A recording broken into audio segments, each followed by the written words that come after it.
Hello friends, मैं सौरभ आप लोगों को भारत के भूगोल में आज हिमालय पढ़ाऊंगा।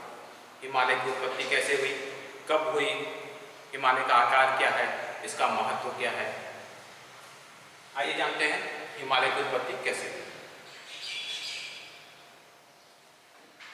भारत अफ्रीका से पेंजिया काल में टूटकर अलग हुआ। दक्षिण भारत पेंजिया काल में अफ्रीका से टूटकर अलग हुआ और उत्तर पूर्व की ओर बढ़ा। ये भारत टूटकर अलग हुआ और उत्तर पूर्व की ओर आगे बढ़ा। इस भाग को हम कहते हैं गोंडवाना लैंड।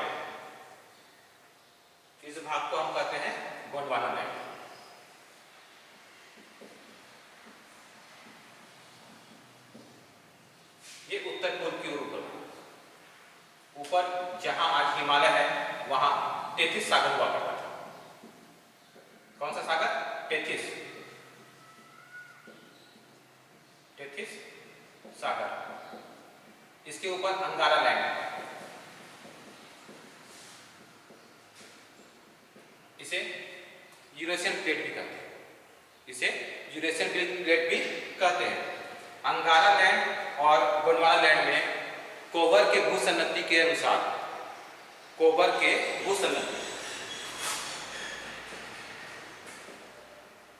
एक जर्मनी भूवैज्ञानिक है।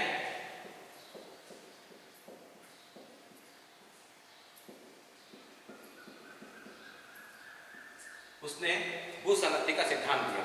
इस सिद्धांत के अनुसार अंगारा लैंड और गोंडवाना लैंड के असंख्य नदियां अपने साथ गाद, मिट्टी, अवसाद लेके सैकड़ों वर्षों तक टेथिस सागर में गिराते गए।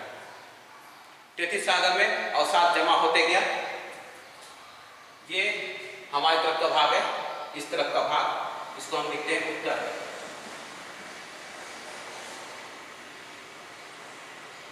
यहां टेथिस सागर हुआ, ये टेथिस सागर है।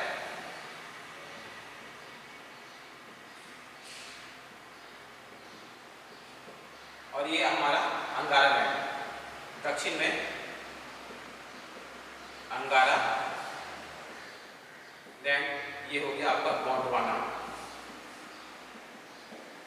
इस तरफ की नदियां और इस तरफ की नदियां इस जगह में गाद, मिट्टी, अवसाद गिराते रहे। परिणाम स्वरूप क्या होगा? जब किसी चीज में कोई वजन जरूरत से ज्यादा पड़ेगा तो वो नीचे धंसेगा, झुकेगा, तो ये धंसना शुरू हुआ। इसके अंदर मिट्टियां गिरती गई और ये अपना आकार नीचे की ओर बढ़ाता चला गया। मिट्टियां बढ़ती गई। हर चीज का एक सीमा है, उस सीमा के पार कुछ नहीं हो सकता। इस दोनों की तरफ से दबाव पड़ रहा है। ये अपनी जगह पे स्थिर है। गोंडवाना लैंड उत्तर पूर्व की ओर, ऊपर की ओर बढ़ रहा है। यहाँ पे आपका टेथिस सागर बढ़ रहा है। परिणाम स्वरूप क्या होगा? इस दोनों तरफ दबाव बढ़ रहा है और यहाँ मिट्टी, गाद जमा हुआ है सैकड़ों वर्षों से। परिणाम स्वरूप क्या हुआ? इसमें वलन हुआ, मोड़ उत्पन्न हुआ। इसलिए हिमालय को सबसे नवीन वलित पर्वत या मोड़दार पर्वत भी कहते हैं। ये ऐसे बन रहा है, दोनों तरफ से दबाव पड़ रहा है, मिट्टी में वलन पड़ा और ये भाग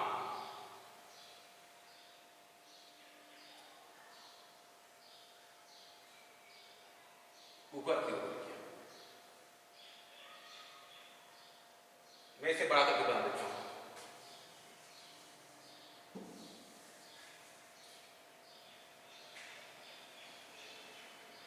मिट्टी गिरते गया, सैकड़ों सालों के बाद इसमें वलन पड़ा, क्योंकि उत्तर और दक्षिण दोनों दिशाओं से इस पे दाब पड़ रहा है। ये वलन की क्रिया हुई सैकड़ों वर्षों के बाद। परिणाम स्वरूप इसके दोनों छोरों पे दो पर्वत ऊपर की ओर है। परिणाम स्वरूप ये हमारा उत्तर की ओर है, ये हमारा दक्षिण। उत्तर हमारा ये हो गया, ये हमारा दक्षिण, इस तरफ का भाग, ये हमारा उत्तर का भाग। ये हमारा गोंडवाना लैंड, ये हमारा अंगारा लैंड।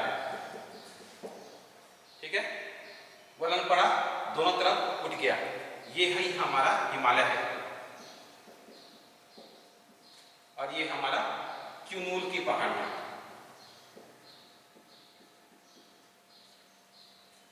बीच का भाग तिब्बत।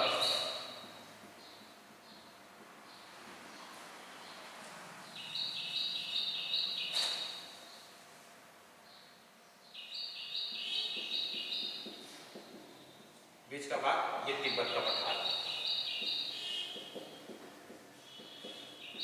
पठार किसे कहते हैं? समतल भूमि से कुछ भूमि उठी हुई,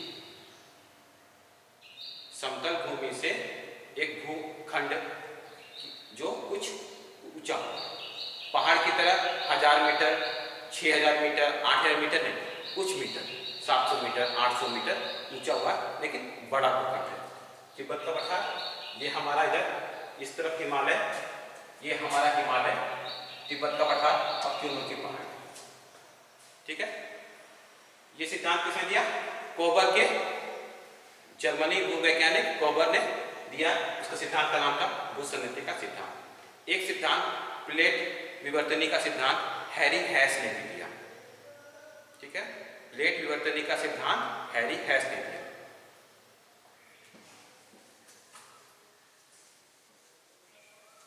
ये हिमालय, हमारे हिमालय की उत्पत्ति का सिद्धांत पूरा हुआ हिमालय बनाने से। हिमालय पर्वत श्रृंखला में 4 पर्वत श्रेणियां आती है। काराकोरम,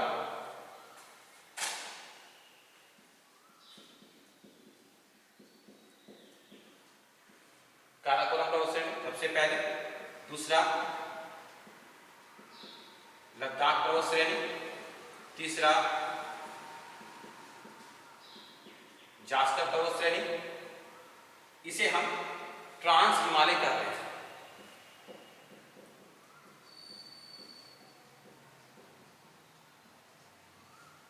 इसे क्या कहते हैं? ट्रांस हिमालय। ये जो 3 काली काली रेखाएं आप देख रहे हैं, 1 2 3, ये 3 काली रेखाएं ट्रांस हिमालय है। इसके बाद है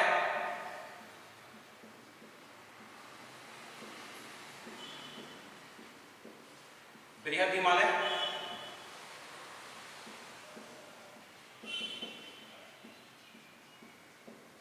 लघु हिमालय और शिवालिक। ठीक है, ट्रांस हिमालय हम चर्चा पहले ट्रांस हिमालय पे करते हैं। काराकोरम, लद्दाख और जास्कर, ये ट्रांस हिमालय है। ट्रांस हिमालय का निर्माण हिमालय की उत्पत्ति से पहले हो चुका है। ये यूरेशियन प्लेट का हिस्सा है। काराकोरम श्रेणी ही आगे बढ़ जाती है तिब्बत की ओर, जहां इसे कैलाश पर्वत कहते हैं। फिर से ध्यान दीजिएगा, उत्तर भारत का मैदान, हिमालय, तिब्बत का पठार और क्यूनूल की पहाड़ियां। उत्तर भारत का मैदान, हिमालय, तिब्बत का पठार और क्यूनूल की पहाड़ियां, इस क्रम में। काराकोरम की श्रृंखला ही आगे बढ़ जाती है तिब्बत के पठार की ओर, जहां इसे कैलाश पर्वत कहते हैं। काराकोरम और लद्दाख, ये आपका काराकोरम है, ये लद्दाख है, ये जास्कर है। काराकोरम और लद्दाख के बीच श्योक नदी बहती है।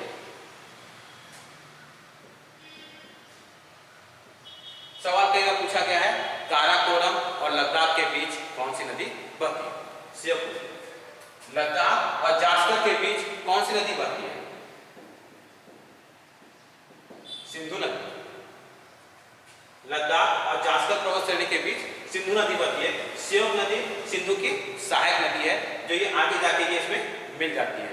सिंधु नदी सिंधु गॉर्ज, गिलगित के पास सिंधु गॉर्ज का निर्माण करके पाकिस्तान में चलता है। ठीक है, काराकोरम श्रेणी पे 4 हिमनद है, ग्लेशियर, सियाचिन, हिस्पर, ब्याकू और बाल्टोरा। काराकोरम पर्वत श्रेणी पे 4 हिमनद हैं, सियाचिन, हिस्पर, ब्याकू, बाल्टोरा। इसे आप नोट करेंगे, मैं जो भी बता रहा हूं उसे आप नोट करते चलें। याद हो क्या होगा? काराकोरम पर्वत श्रेणी पे 4 ग्लेशियर हैं, सियाचिन, हिस्पर, ब्याकू, बाल्टोरा। सियाचिन ग्लेशियर 72 किलोमीटर पर फैला हुआ है। सियाचिन काराकोरम पर्वत श्रेणी के ही सबसे ऊपर में एक पर्वत है, एक चोटी है, उस चोटी का नाम K2 है। ये आप देख रहे हैं, ये K2 है। K2 भारत की सबसे ऊंची चोटी है। K2 भारत की सबसे ऊंची चोटी है, जिसकी ऊंचाई 8,611 मीटर है। जिसकी ऊंचाई 8,611 मीटर है। आपको बता दूं, ये विश्व की दूसरी सबसे ऊंची चोटी है। विश्व की सबसे ऊंची चोटी हिमालय 8,848 मीटर, सॉरी, विश्व की सबसे ऊंची चोटी एवरेस्ट है 8,848 मीटर, और विश्व की दूसरी सबसे ऊंची चोटी K2 है, जो भारत की भी सबसे ऊंची चोटी है। माउंट एवरेस्ट भारत की सबसे ऊंची चोटी नहीं है, यह विश्व की सबसे ऊंची चोटी है, जो नेपाल में है। भारत में हिमालय की सबसे ऊंची चोटी कंचनजंगा है। ये कंचनजंगा, मैंने सारे चोटियों के नाम लिखे हैं यहाँ पे, 1 2 3 4 करके, आप इसे नोट करिए। मैं बात कर रहा था सिंधु नदी। सिंधु नदी जास्कर और लद्दाख के बीच से गुजरती है, सियोक नदी इसमें आके मिलती है, पाकिस्तान चली जाती है। सवाल पूछा जाता है कि लेह किस नदी के किनारे? लेह सिंधु नदी के किनारे। आपसे एक सवाल है, सिंधु नदी के किनारे लेह है, लेह सिंधु नदी के किस तट पे है, दाएं या बाएं? आपको बताना। लद्दाख श्रेणी के सबसे पश्चिमी छोर पे एक पर्वत है, चोटी है, उसका नाम राकापोसी है। 9 नंबर में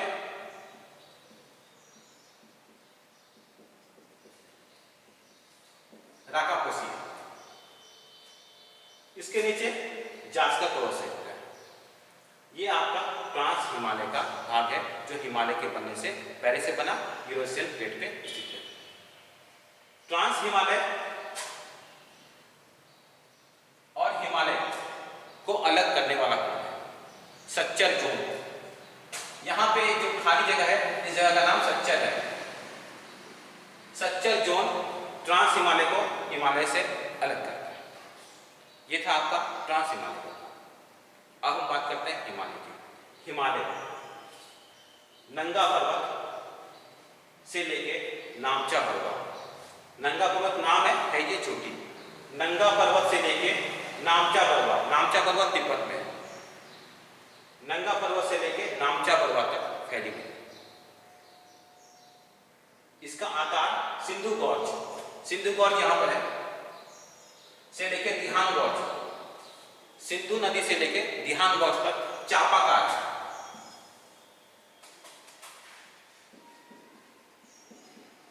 आकार सिंधु गॉर्ज से लेके दिहांग गॉर्ज तक चापाकार है। ठीक है। नंगा पर्वत से लेके नामचा पर्वत तक ये पूर्व से पश्चिम फैली विश्व की सबसे लंबी पर्वत श्रृंखला है। नामचा पर्वत से लेके नंगा पर्वत तक, ये आपका 8 नंबर में नंगा पर्वत है। नंगा पर्वत तक फैली विश्व की सबसे लंबी पर्वतमाला है, जो पूर्व से पश्चिम है। ध्यान दीजिएगा, विश्व की पर्वतमालाएं उत्तर से दक्षिण है। एंडीज पर्वतमाला, रॉकी पर्वतमाला, ग्रेट डिवाइडिंग रेंज और यूराल। यूराल पर्वत एशिया और यूरोप को अलग करता है। एंडीज पर्वत दक्षिण अमेरिका में है, रॉकी पर्वत उत्तरी अमेरिका में है, ग्रेट डिवाइडिंग रेंज ऑस्ट्रेलिया में है। ये सारी की सारी लंबी पर्वतमालाएं उत्तर से दक्षिण है। एकमात्र लंबी पर्वतमाला पूर्व से पश्चिम हिमालय है। हिमालय अपने दोनों छोरों पे दक्षिणावर्त होती है, मतलब है दोनों छोर पे, पूर्वी छोर पश्चिमी छोर पे दक्षिण की ओर मुड़ जाती है। इसकी एक शाखा पाकिस्तान जाती है, जिसे सुलेमान कहते हैं। ये एक शाखा है जो पाकिस्तान चली गई, इसे सुलेमान कहते हैं। एक शाखा अफगानिस्तान जाती है, जिसे हिंद कुश कहते हैं। पूर्व में इसकी एक शाखा म्यांमार की ओर जाती है, जहां इसे अराकान योमा कहते हैं। ये सवाल बहुत इंपॉर्टेंट है, बीटेट की परीक्षा में पूछा गया है कि हिमालय का म्यांमार में भाग को क्या कहते हैं। माफ कीजिएगा, म्यांमार में से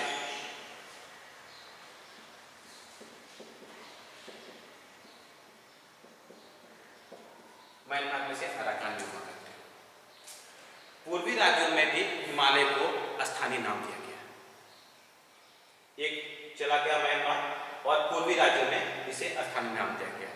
अरुणाचल प्रदेश में इसे पटकोई बूम कहते हैं।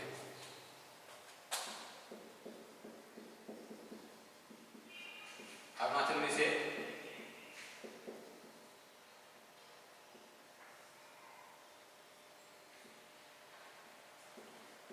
पटकोई बूम कहते हैं। नागालैंड में इसे नागा पहाड़ी कहते हैं।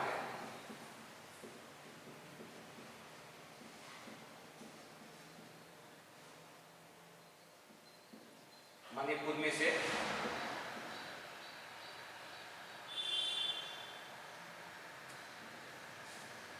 मणि पहाड़ी कहते हैं।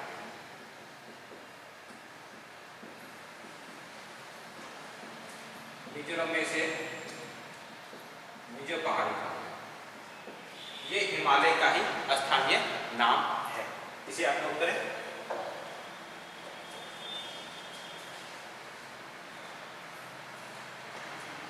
हिमालय हो गया, आपने लिख लिया। ये हो गया, ये भी हो गया। पाकिस्तान में नाम, अफगानिस्तान में नाम, म्यांमार में इसे क्या कहते हैं और स्थानीय पहाड़ में इसे क्या कहते हैं। स्थानीय भाषा में हिमालय का क्या नाम है। सिंधु घोष से लेके दिहांग घोष तक 2500 किलोमीटर में फैला हुआ है हिमालय का फैलाव।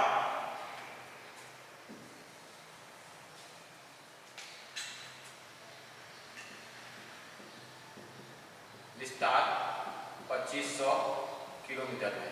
कहीं कहीं आपको 2400 मिलेगा, लेकिन सही 2500 है। इसकी आकृति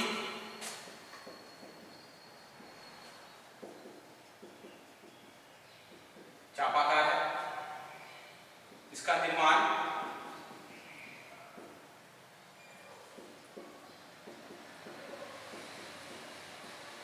सेनोजोइक काल में। इसका क्षेत्रफल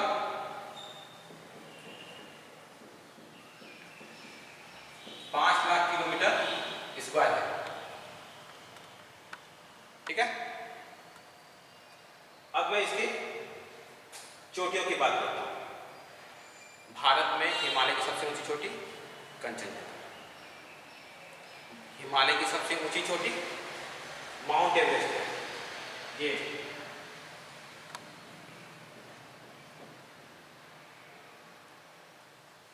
ठीक है, माउंट एवरेस्ट इसकी सबसे ऊंची चोटी है। एशिया के 94 ऊंची ऊंची चोटियों में से 92 ऊंची चोटियां हिमालय पे हैं। विश्व की 10 सबसे बड़ी चोटियां हिमालय पे हैं। हिमालय के अधिकांश चोटियों का औसत ऊंचाई